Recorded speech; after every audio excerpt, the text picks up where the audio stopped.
de adscribirse al régimen del pequeño contribuyente. Es un tema complicado y ahí sí que dependiendo la actividad de cada quien, así habrá que hacerlo, porque hay personas que además tienen diferentes actividades, que tienen una empresa, que además son asalariados. Ahí lo más importante es realmente asesorarse bien y sobre todo tener en cuenta que, como dijo Ricardo, la ley antievasión 2, que fue lo que se aprobó antes de este paquetazo, le da a la SAT una serie de medidas que si la SAT la sabe usar, entonces pudiéramos ver este efecto que de verdad metan a más contribuyentes dentro de la base. Si la SAT no lo sabe usar, pues digamos seguiremos igual que como estábamos, y si la SAT se deteriora, pues entonces estamos hablando no más de puros, o sea, mucho ruido, pero pocas nueces. Bueno, ahí está uno de los temas, la responsabilidad de la SAT. Tienen la herramienta, cuentan ya con la legislación. ¿Cuál será la función o qué debería hacer la SAT a partir de ahora para hacer un uso eficiente justamente de esta herramienta legal? Efectivamente, el Congreso de la República, con estas dos leyes que recientemente aprobadas, faculta a la SAT para hacer muchas cosas. Falta más, es decir, pero lo que se le ha dado a la SAT ya es bastante. Nosotros hemos sugerido, por ejemplo, la SAT debiera de acá, por lo menos cada 2 meses, si se quiere, o cada 3 meses, rendir un informe pormenorizado de qué está haciendo con estas leyes.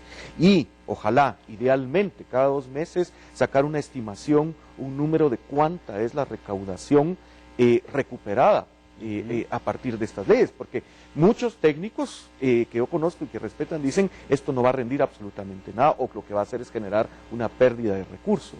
Otros creemos que si es bien utilizada sí puede rendir y mucho, especialmente en el mediano y largo plazo. Creo que la SAT primero tiene que transparentarse, tiene que comunicar qué está haciendo y luego tiene que ayudar a los contribuyentes. Un aspecto de lo que decía Hugo, y ahí es totalmente cierto, con las nuevas leyes, el contribuyente en alguna medida tiene que decidir cuál es el régimen que mejor se ajusta a su situación. La SAT tiene que abrirse aún más y asesorar al contribuyente para que cumpla correctamente. Si la SAT asesora, no tiene por qué castigar a menos de que haya un delito o una mala intención, pero que no sea por error, que no sea un error involuntario, un desconocimiento. Bueno, otro tema importante, matrícula de vehículos. Bueno, este es un tema por demás álgido que también ha causado, bueno, sigue causando todavía problemas. Hoy algunos grupos de importadores de vehículos van a mostrar su rechazo a las medidas que aparentemente habían acordado. Aquí es muy claro, yo creo que esto tiene que ver no solo con recaudación tributaria, sino tiene que ver ya con los problemas de congestión, contaminación que tiene el país. En Guatemala se requiere hacer una reforma fundamental a todo nuestro sistema de transporte. Y ustedes dirán que tiene que ver el transporte masivo o público con esto. Bueno, si nosotros no empezamos por asincerar el verdadero costo de tener un automóvil en Guatemala, creo que difícilmente alguna vez vamos a resolver el problema del transporte público. Entonces, en ese sentido, hay un encarecimiento, y ese encarecimiento es función de restringir el uso de vehículos con demasiada antigüedad, el uso de la importación de vehículos chocados. Todo esto se ha tomado a mal, como que es un golpe a la clase, a las clases más necesitadas de un transporte privado. Pero la verdad que en Guatemala quien llega a tener un carro es porque de alguna manera ya tiene un empleo que le permite pagar la gasolina, poder mantener un vehículo. Estamos hablando de lo que en Guatemala tener un vehículo, aunque sea usado, aunque sea un vehículo que apenas camine, es símbolo de que de alguna manera a uno ya se le retribuyó algo en el sistema económico. Es duro porque dependiendo de dónde esté uno, el golpe puede ser de 100%, en el caso de los más bajos, que se duplica, pero también en el esquema general, algunos recursos de dar al gobierno no es la salida, esto simplemente son unos cuantos pesos que le caen al gobierno, pero que finalmente, para mí, el objetivo más importante es poder regularizar toda esta situación. Esto es algo que otros países ya han hecho, incluso se ha prohibido la importación en otros lugares de tajo. Entonces, me parece que Guatemala ahí está alcanzando la práctica internacional. Bueno, por último, ya para terminar, el tema del déficit fiscal, que también surge cuando se habla de esta nueva reforma. 30 segundos para cada uno para definir cómo lo visualizan a partir de ahí. Bueno, eso quiere decir que la reforma es un paso adelante, es una medida necesaria, pero no es suficiente, no alcanza para todo. Creo que hay que entrarle realmente al racionamiento del gasto vía fideicomisos, el tema de las ONGs y transparencia. La verdad, esto tiene que tener un sentido de proceso. Este es un paso adelante, pero lo que nos falta por recorrer es bastante. Sí, esperemos realmente que esta coalición en el Congreso se mantenga a lo largo del tiempo y que logren aprobar todas estas otras leyes que el presidente Otto Pérez se comprometió, la ley de enriquecimiento ilícito, la ley de los fideicomisos, la ley de compras y contrataciones. Finalmente, si no se logra todo, difícil difícilmente este primer paso se podrá consolidar en el proceso que habla Ricardo. Y número dos, a pesar del paquetazo, el país sigue con problemas de déficit fiscal y sigue con gastos más grandes que los ingresos. Eso quiere decir que el tema queda latente y seguramente en otro momento seguiremos hablando de esto. Y la próxima vez que se hable, yo casi que apuesto que tiene que ser alrededor del IVA y cómo mejorar la recaudación de ese impuesto o incluso probablemente subir la tasa. De otra manera, la única salida que queda es que el gobierno racionalice el gasto, congele el gasto y reduzca el gasto en todos aquellos rubros donde no hay una justificación para ello.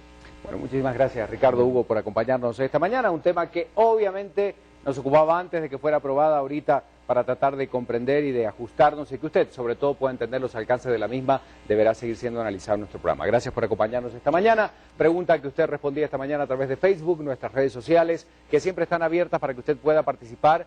¿Qué piensa de las anomalías detectadas en el Ministerio de Cultura y Deportes de la administración anterior? Una fuerte denuncia realizada por la vicepresidenta de la República, Roxana Valdetti, una red de mafia que se dedicó a robar y a estafar durante muchos años y hace una acusación directa contra quien fue ministro de Cultura durante la gestión de Álvaro Colón. Vamos con su respuesta.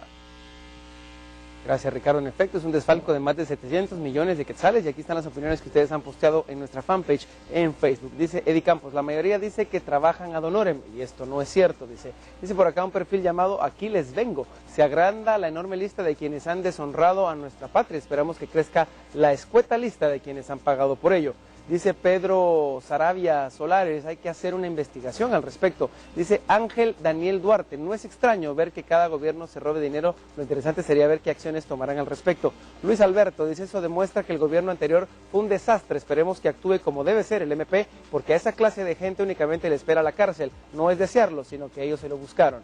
Benjamín López dice, hola, buen día, saludos desde Patulul, Suchitepeques, hasta que el gobierno de turno no tenga presión para que hagan bien las cosas los funcionarios, va a ocurrir siempre lo mismo, y cada 4 años se sabe que las personas que estuvieron a cargo son los culpables, pero los medios de comunicación les dicen supuestos responsables, qué lástima.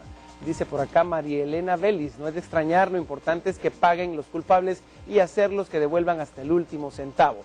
Heidi Morales de Mena dice, qué triste que los funcionarios de gobierno quieran llegar a estos puestos de trabajo para aprovecharse de ellos y del pueblo de Guatemala cuando existen muchos profesionales que no pueden encontrar un trabajo y tendrían toda la preparación, valores e intención para dar lo mejor de ellos para nuestro país. Carlitos Mesa dice por acá, la verdad no es algo que nos sorprenda, lamentablemente eso es algo tan normal en las autoridades de nuestro país, pero en fin, esperemos que si ya detectaron semejante situación las autoridades correspondientes hagan algo para que esto no quede impune. Son algunas de estas respuestas que ustedes posteaban en nuestro muro de Facebook, que es Viva la Mañana-Guatevisión. Ustedes ingresan a Facebook, le dan me gusta a esta página y ya forman parte de nuestra comunidad para responder todos los días las preguntas que hacemos aquí en nuestro programa. Hoy preguntábamos qué pensaba de estas anomalías en el Ministerio de Cultura y Deportes de la administración anterior. Mañana tocaremos otro tema. Son las 8:01.